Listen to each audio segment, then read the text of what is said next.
রাসূলিহিল কারীম ওয়া আলা আলিহি ওয়া সাহবিহি আজমাইন। বিসমিল্লাহির রহমানির রহিম। বাংলাদেশ জামাত ইসলামী চট্টগ্রাম কর্তৃক আয়োজিত বন্দর ভারতের হাতে তুলে দেওয়া এবং ধর্মভিত্তিক রাজনীতি নিষিদ্ধের ষড়যন্ত্রের প্রতিবাদে আয়োজিত আজকের এই বিশাল সমাবেশের সম্মানিত সভাপতি, মাননীয় সংসদ সদস্য, জনপ্রিয় জননেতা জনাব মাওলানা শামসুল ইসলাম সাহেব, প্রধান অতিথি, বিশ্ব ইসলামী আন্দোলনের অন্যতম পুরোধা, বাংলাদেশ জামাত ইসলামীর সংগ্রামী আমির, বিশিষ্ট আলেমে দ্বীন, সাবেক মন্ত্রী জনাব মাওলানা মতিউর রহমান নিজামী,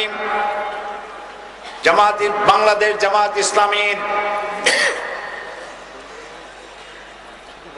নায়েবে আমির, বর্ষিয়ান পার্লামেন্টারিয়ান, বর্ষিয়ান জননেতা জনাব মাওলানা আব্দুস সোবহান সাহেব, জামাত ইসলামী বাংলাদেশের বাংলাদেশ জামাত ইসলামীর সংগ্রামী সেক্রেটারি জেনারেল, সাবেক মন্ত্রী, জনপ্রিয় জননেতা জনাব আলী আহসান মোহাম্মদ মুজাহিদ সহ কেন্দ্রীয় এবং স্থানীয় নেতৃবৃন্দ, উপস্থিত প্রিয় প্রাণ প্রিয় চট্টলাবাসী,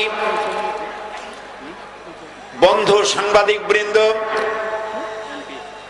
আসসালামু আলাইকুম ওয়া রাহমাতুল্লাহি ওয়া বারাকাতুহু। দিক নির্দেশনামূলক বক্তব্য রাখবেন আমাদের প্রাণ প্রিয় নেতা।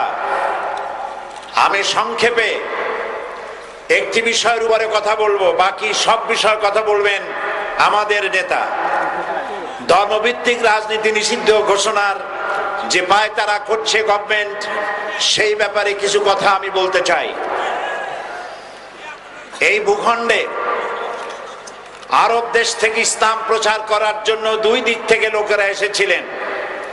যারা স্থল পথে এসেছিলেন দ্বীনের দাওয়াত নিয়ে, তারা প্রবেশ করেছিলেন পাকিস্তানের খাইবারের গিরিপথ থেকে।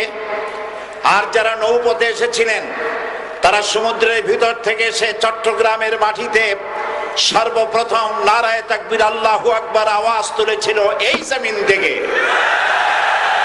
এবং এই চট্টলার জমিন হচ্ছে সেই জমিন যে জমিনে পাকিস্তানের শোষক নির্যাতক সরকারের বিরুদ্ধে এই জমিনের উপর থেকেই শহীদ প্রেসিডেন্ট জিয়াউর রহমান মহান স্বাধীনতার ঘোষণা দিয়েছিলেন। এই সেই বীর চট্টলা। আজকে সরকার ধর্মভিত্তিক রাজনীতি নিষিদ্ধ ঘোষণা করে সেখানে ধর্ম নিরপেক্ষ মতবাদ কায়েমের চিন্তা করছেন, স্বপ্ন দেখছেন। ধর্ম নিরপেক্ষ মতবাদ এটি একটি প্রতারণা, এটি একটি জালিয়াতি।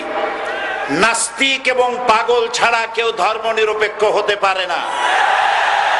একজন হিন্দু যখন মন্দিরে যায় ৩৩ কোটি দেবতাকে প্রণাম করে, ১২ মাসে ১৩ পূজা করে, তিনি ধর্মের ব্যাপারে নিরপেক্ষ রইলেন না, ধর্মের পক্ষেই চলে গেলেন। একজন শিখ যখন মাথায় পাগড়ি পরেন, হাতে লোহার বালা পরেন, গুরুদুয়ারায় যান, তখন ধর্মের ব্যাপারে নিরপেক্ষ রইলেন না, ধর্মের পক্ষেই চলে গেলেন। একজন খ্রিস্টান যখন জিসাস খ্রাইস্টকে সন অফ গড বলেন, রবিবার দিন যিনি গির্জায় যান, তিনি ধর্মের ব্যাপারে নিরপেক্ষ রইলেন না, ধর্মের পক্ষেই গেলেন। বাংলাদেশের মাননীয় প্রধানমন্ত্রী শেখ হাসিনা যখন মক্কা শরীফে যান, মদিনায় যান, আর যখন মাথায় হিজাব পরেন, বোরকা পরেন, ওমরা করেন, তেলাওয়াত করেন, নামাজ পড়েন, তখন তিনি আর নিরপেক্ষ রইলেন না, ধর্মের পক্ষেই রয়ে গেলেন। কাজী তার মতো একজন লোক যখন ধর্মের নিরপেক্ষের কথা বলেন, তখন রীতিমতো বাংলাদেশের 16 কোটি মানুষের সাথে প্রতারণা করেন। আল্লাহর প্রতি অবিচল বিশ্বাস এবং আস্থার কথা বলেছিলেন শহীদ প্রেসিডেন্ট জিয়াউর রহমান, সেটাকে মুছে ফেলে দিয়ে উনি সেখানে এমন এক আইন মন্ত্রী দিয়েছেন, আমি বলি আমার ভাষায়, সরকারকে ভূতে ধরেছে। ভূতের পা নাকি থাকে পেছনের দিকে, সামনে যত এগোতে চায় তত পেছনে চলে যায়। সরকারে কিসে ধরেছে? ভূতে ধরছে। সরকারের মাথার উপরে চেপেছে বামপন্থীরা। बर्बाद गुलिस्तान के लिए एक ही उल्लू काफी है, गुलिस्तान की हर शाख पे उल्लू बैठे हैं, फिर अंजाम गुलिस्तान क्या होगा। ফুল বাগানের ধ্বংস করার জন্য একটা হুতুম পেঁচা যথেষ্ট, কিন্তু হুতুম পেঁচা বসে গেছে প্রত্যেক ডালে ডালে। ফুল বাগানের অবস্থা কি হবে আল্লাহই জানে। শিক্ষা ব্যবস্থায় 3 নাস্তিক বসা। আইন যাকে দেওয়া হয়েছে তিনি আইনের চেয়ারে বসে সব বেআইনি কথা বলতেছেন। তিনি বলতেছেন ধর্ম ভিত্তিক রাজনীতি চলবে না। প্রধানমন্ত্রী আপনি বলেন নাই আমরা আপনার কল্যাণকামী, যেভাবেই হোক আপনি প্রধানমন্ত্রী হইছেন, যেভাবেই হোক আপনি সরকারে গেছেন, আমরা চাই 5 বছর আপনি চালান, কিন্তু ভালোভাবে চালান। যাদেরকে বসাইছেন এই লোকগুলির একটু চেনেন।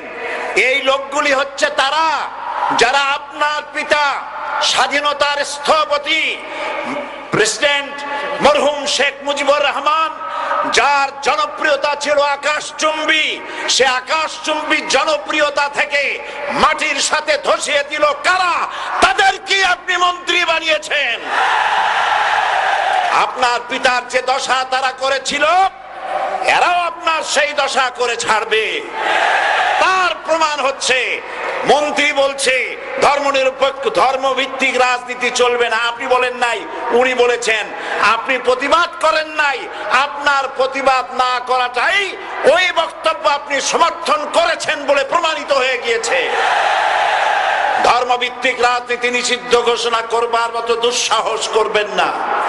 ধর্মভিত্তিক রাজনীতি শুধু বাংলাদেশে নয়, ভারতে আছে, শ্রীলঙ্কা আছে, মালদ্বীপে আছে, অস্ট্রেলিয়া আছে, আমেরিকা আছে, নিউ গিনি আছে, অস্ট্রেলিয়া আছে, আমেরিকা আছে, ইউরোপে আছে। পৃথিবীতে গণতান্ত্রিক অন্তত 50টি দেশে ধর্মভিত্তিক রাজনীতি আছে। তারা ইলেকশন করছে এবং ক্ষমতায় গিয়ে তারা পার্লামেন্টে অংশগ্রহণ করছে। বাংলাদেশে ধর্মনিরপেক্ষ রাজনীতি আপনি বন্ধ করতে পারবেন না, অসম্ভব। আইন মন্ত্রী আইন পাশ করে নিষিদ্ধ ঘোষণা করার জিনিস পান নাই।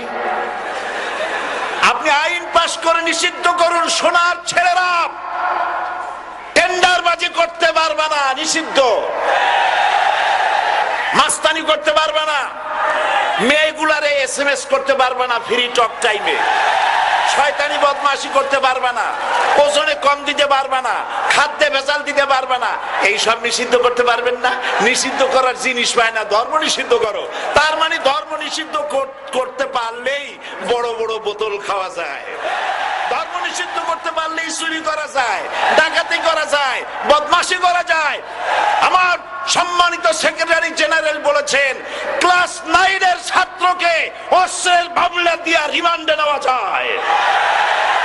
এই কাজ আপনারা বন্ধ করে দিন। আমি ছোট্ট একটি কথা বলে বক্তব্য শেষ করব। আপনারা সমস্ত 144 জারি করতেছেন, সব 144 জারি করেন কোরআনের তাফসীরের উপরে। যারা কোরআনের তাফসীরের উপরে 144 চালু করেন, আল্লাহর কাছে জবাব দিতে হবে কিয়ামতের ময়দানে। শেষ কথা বলি, বসেন বসেন, শেষ কথা বলে যাই। প্রধানমন্ত্রী, মাননীয় প্রধানমন্ত্রী, আপনাকে আবার বলি, আমরা আপনার শত্রু নই, আমরা আপনার শত্রু নই। আপনার শত্রু আপনার পাশেই। সিংহ, সিংহ, একটা সিংহ আর একটা নেকড়ে আর একটা পাতিশিয়াল, এই তিনটাই মিলে সারাদিন পরিশ্রম করে 3টা শিকার করেছে। একটি খরগোশ, একটি হরিণ আর একটা বড় গরু।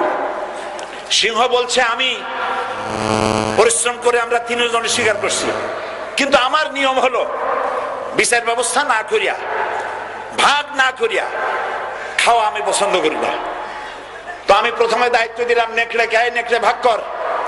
নেকড়ে বলল মহারাজ এটা ভাগ করার কি আছে, ওই খরগোশটা বেটা পাতিশিয়াল খাক, হরিণটা আমি খাই, যেহেতু আপনার দেহ বড়, আপনি মহারাজ আপনি গরুটা খান।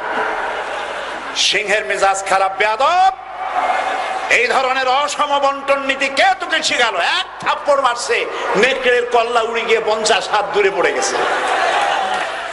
এবার সিংহ বলছে, এই শিয়াল ভাগ কর বেটা। শিয়াল কয়, মহারাজ এই সাধারণ জিনিসে কি ভাগ করার কোনো বিষয়? কয় না, ভাগ না করলে তো আমি খাইতে পারি না। তো ভাগটা যদি আমারে করতেই বলেন, আমি বলবো খরগোশ দিয়ে আপনি ব্রেকফাস্ট করবেন, লাঞ্চ করবেন হরিণ দিয়ে, ডিনার করবেন গাভী দিয়া। মহারাজ খুব খুশি। হ্যাঁ রে শিয়াল রে, এত সুন্দর ইনসাফ ভিত্তিক বন্টন নীতি কে তোরে শিখালো রে? কয়েছে একটু আগে যে কল্লা দিয়া গেল ওই আবার শিখায় গেছে। কাজী ধর্মভিত্তিক রাজনীতি নিষিদ্ধ করতে গিয়ে ফেরাউন আর নমরুদ যে শিক্ষা পেয়েছে তার থেকে শিক্ষা গ্রহণ করুন। আগুন নিয়ে খেলবেন না, বরদাস্ত করবে না বাংলাদেশের 16 কোটি মানুষ। মুসলমান তো দূরের কথা, হিন্দু, খ্রিস্টান, বৌদ্ধ সব ধর্মপ্রাণ ধর্মভিত্তিক রাজনীতি নিষিদ্ধ করার মতো আগুন নিয়ে খেলা বন্ধ করুন, বন্ধ করুন। জনগণ মানবে না, মানবে না, মানবে না। আল্লাহ হাফেজ। বাংলাদেশ জিন্দাবাদ, বাংলাদেশ জামাত ইসলামী জিন্দাবাদ, বীর চট্টলা জিন্দাবাদ। এখন বক্তব্য রাখ